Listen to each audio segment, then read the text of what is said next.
dingo ripped the tent.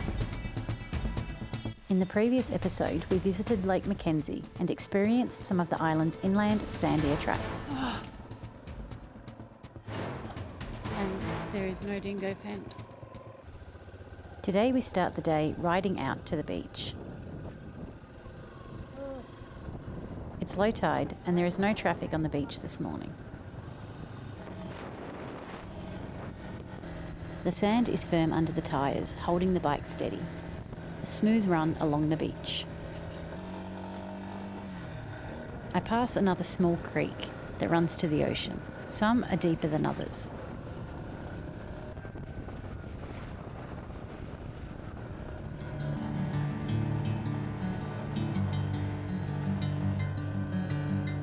I pass a truck, then another truck, which seems surreal on the beach, but I guess they need to get their supplies here somehow. I'm riding along the beach towards the barge. I'm not exactly sure how far it is. There aren't any signs. I'll just know when I'm in the right spot.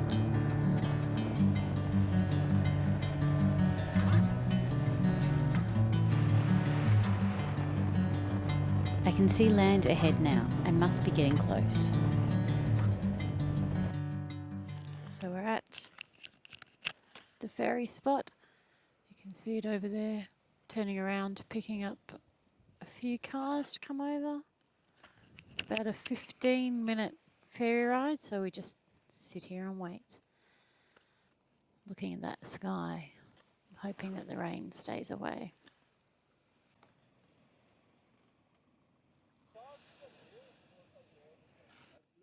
I think here. If the ranger hadn't been there, we might have just kept following the tracks.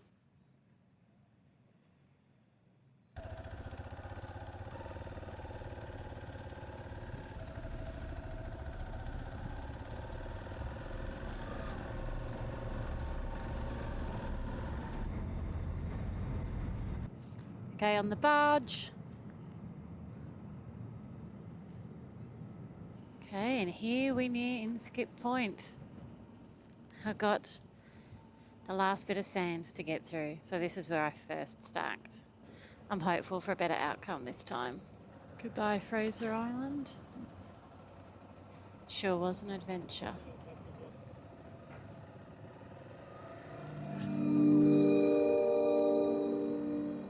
Through the soft sand.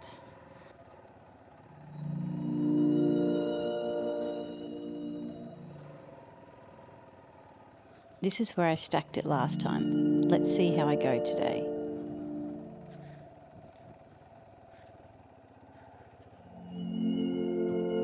I made it. Much smoother this time.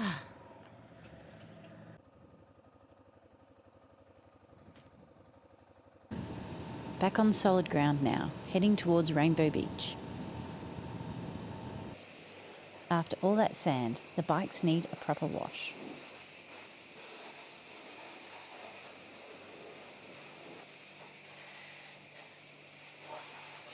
Right. Fuel stop, Rainbow Beach. Bikes look a bit cleaner.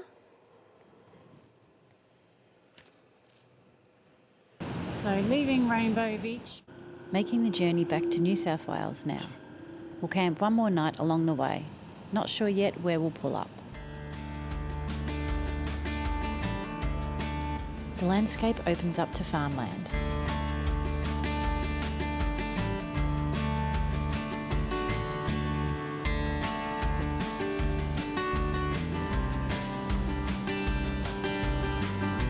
Oh, beautiful. I love it when people get creative with their mailboxes. Oh. The farmland closes in and the forest takes over. It's a whole different feel here.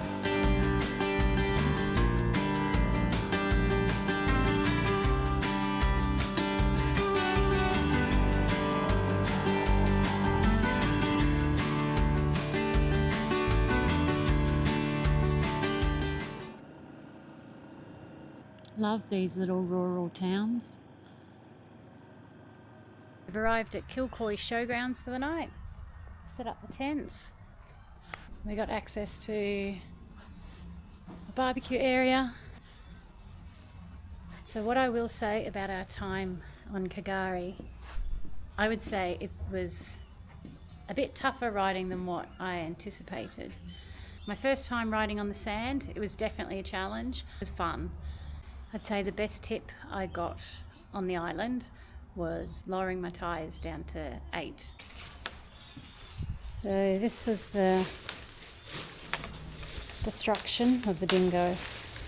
Yesterday, while we were out riding the inland tracks at Lake McKenzie, a dingo came through camp and ripped Fernando's tent. And a few scratch marks. Always carry tape. So at the tail end of this adventure, it's our last night camping out. So now on the homeward stretch until the next adventure.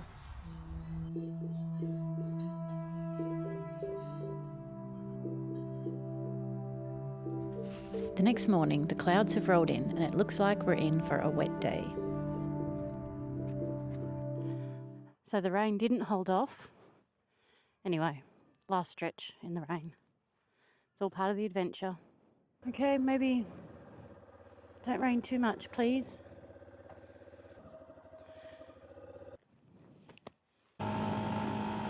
We're climbing. There's not much view out there today. Very misty morning. The rain isn't stopping the roadworks.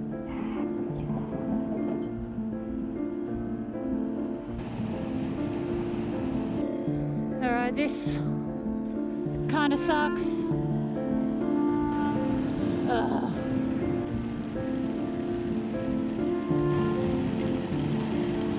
Lyons Road runs between Kyogle in New South Wales and Rathdowney in Queensland. It's a narrow winding stretch through the McPherson Range. This stretch is much nicer in decent weather. Today it's scenic, quiet and wet. And barely any traffic.